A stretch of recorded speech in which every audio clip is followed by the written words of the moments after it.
Okay, guys, let's review for our quiz over solving equations and inequalities. So let's take a look at a multi-step equation where we are going to use a two-column proof. So remember, the first statement is always the given.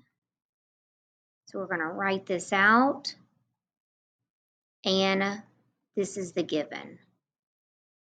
Now, over here in this space, we can use it for work. So let's talk about what is happening to x. So if we knew what x was, we would multiply first by the -2, then we would add 6, then we would divide by 4, and then we would subtract 8.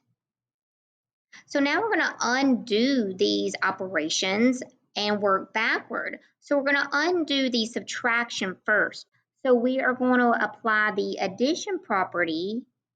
Now I'm going to abbreviate the addition property of equality, meaning we're going to add 8 to both sides of our equation. So the second statement is going to look like this. So we add 8 to -8, makes it go away, and add 8 to 10 to give us 18. So now we're going to undo the division. So we're going to undo divide by using the multiplication property of equality. And when we multiply both sides by 4, so I'm multiplying by 4, my third statement, and then 4 times 18,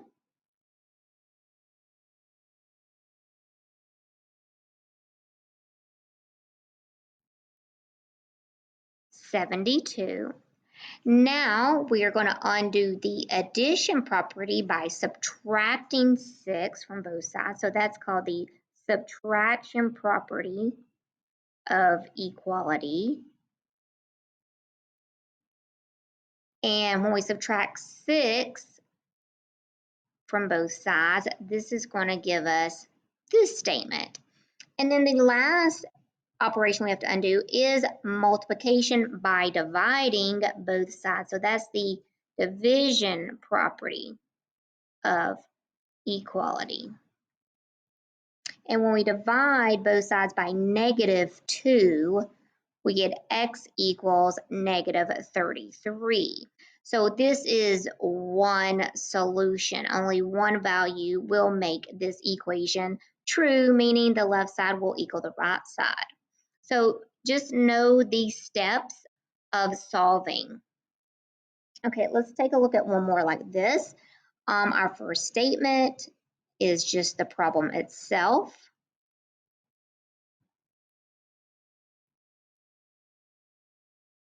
So you write the problem just as you see it, and that reason is the given. Now, before we actually start solving, we need to simplify, and the first property we're going to use is the distributive property. We have to distribute that 1/2. So multiplying by 1/2 is just dividing by 2. So when I distribute 1/2 to 8x, I get 4x. 1/2 times -12 is -6. Now, each line can only have one property, so I can't do anything else but bring everything down. Now we have some variables on the left that are the same, so we're going to combine like terms on the left, and we have some that we can combine on the right. So we are going to combine like terms.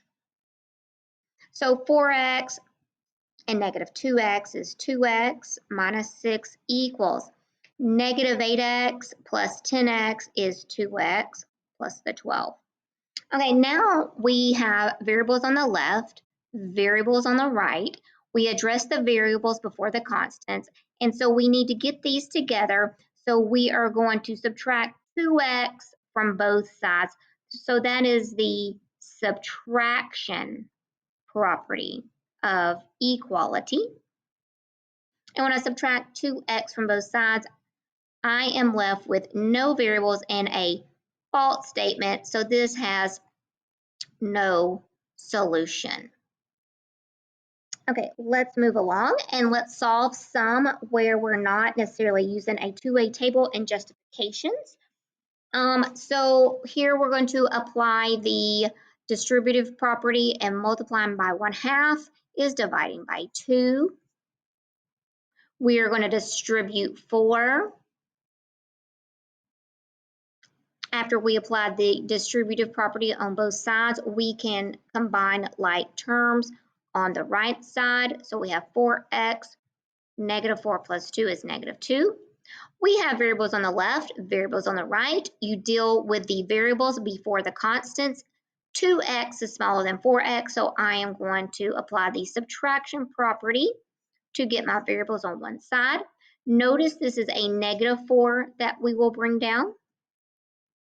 And now we are going to isolate x by undoing the subtraction first. So let's add 2 to both sides. We get -2 equals 2 times x. Let's divide by 2, and our one solution is going to be x equals -1. So one solution. Okay, let's take a look at number 2. We are going to distribute the 1/2, which is again dividing by 2. We are going to distribute the 3. We have variables on the left and the right. We are going to subtract those, and that's going to cancel out our variables altogether. That's going to leave us with a -2 equal to a -3. So this has no solution. So when you have no variables left and a false statement, there is no value that will make our equation true. Let's do a few more. We are going to distribute 1/3, which is multiplying, or 1/3 is multiplying by 1/3 is the same as dividing by 3. I can spit that out. And we are going to distribute the 2 on the right side and get 2x minus 4. We have variables on the left, variables on the right. So we're going to deal with the variables. We're going to subtract out the smaller one, but it happens to be that they are exactly the same. So they're going to cancel out, and we are left with a true statement with no variables, which means we have infinite solutions, meaning any value could be replaced for x, and we would get a true statement. Okay, let's take care of our last one. There's no distributive property, but we can combine 4x minus 1x. We can combine 12 minus 3. We can solve for x. We're going to subtract 3 from both sides. We are going to divide by 3, and we are left with a variable equal to a value. So this means we have exactly one solution, which is 2. 2 will make this equation true, meaning the left will equal the right. Okay, now let's talk about some inequalities. We are given the graph, and we're going to write the inequalities. So my solution says that x, the solutions can be greater than -4, and they're not included. So I'm going to go ahead and, oops, it should be positive infinity. I like using these. This really helps with interval notation. When we go left on the number line, we get further in the negatives. We get smaller and smaller. When we go right, we get greater and greater. Interval notation, so I'm only going to look at my shading, and I'm going from left to right. So the least value on the graph that we are considering is -4. So that's my least boundary number. And my largest boundary number is positive infinity. Infinities always have parentheses, they're not included. This -4 is open, it is not included, so it's parentheses. Set builder is simply French curly bracket. X is an element of the real numbers such that x is greater than -4. Okay, let's take a look at our second one. So x is our possibilities. This time, my solution is going less than 6, and it's not included. So when we write an interval notation, the graph is very important. Again, you're reading the graph from left to right. So my least boundary value that I'm considering is negative infinity. The greatest on the right side of the graph, we're going up to the 6. We're not including it, and we never include infinities because we can never actually reach an infinite number. It keeps going on and on. So our set builder is going to be x as an element of the real numbers such that x is less than 6. Our third example, we have x can equal 3 or be less. So we have the less than or equal to. So when we do interval notation, the least boundary number we are considering is negative infinity. And the greatest number we are considering is 3. 3 is included, so we get a bracket. Infinities are never included. So notice on interval notation, the smallest boundary number is on the left, the largest is on the right, just like a number line. On the left are the smaller numbers, on the right are the larger numbers.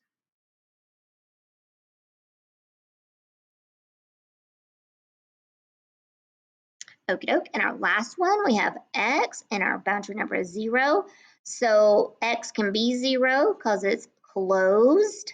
We call that a closed circle. And it can be greater than 0, so either 0 or greater. So the least value that we're going to consider is 0, and it is included. So it's a bracket, and then it goes all the way to positive infinity and a parenthesis. So x is an element of the real numbers such that x is greater or equal to 0. Okay, so let's talk about when we're solving inequalities. So remember, solving inequalities is just like solving equations. The only thing is sometimes we have to flip-flop or reverse the inequality symbol. So remember, whenever your coefficient on your variable is negative, we know we will have to eventually be dividing by this -2. So we would definitely be flipping number 1 from greater or equal to the opposite. Let's take a look at number 2. We can see that our variable has a negative coefficient, so we will be flipping that or reversing that inequality. Let's look at number 3. Notice the variable is negative, so we will be flipping or reversing this inequality. On this one though, our coefficient is positive, so we will not be flipping. It will stay with what it is. So now let's go ahead and solve, let's solve these. So we're, like I said, we are simply, if I can get back on my pen, okay, we are just going to solve these as normal. We get -2 times x is greater or equal to, this gives us 24. We are dividing by a negative, so this means I'm going to flip the inequality around. And then when we graph this, we have -12.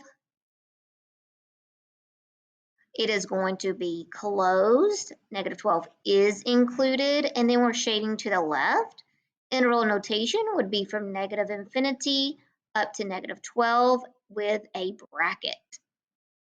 Okay, number 2, we're solving for x, so we need to subtract 8 first. And we have x divided by -3 is less than 4. We're going to multiply to get rid of division, and we're multiplying by a negative number. So that means we're going to flip around or reverse our inequality. So on our number line, we're considering -12, negative infinity, positive infinity. It is open this time. It is not included, and we're shading to the right. Interval notation, the least number is -12. It's not included.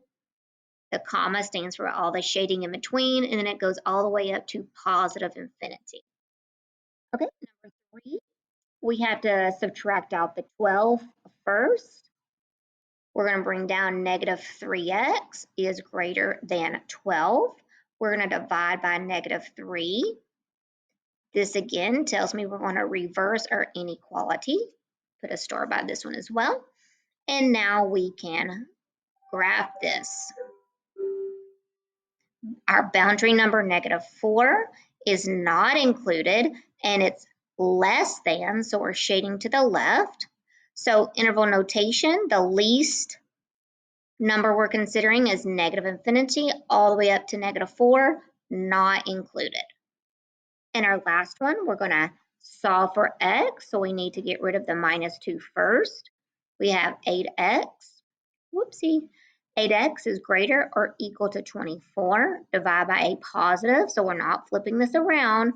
X is greater or equal to 3.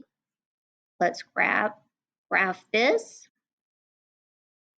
Our boundary number of 3 is part of the solution, and then we're shade to the right. Interval notation, the least value we're considering is 3, and it is included.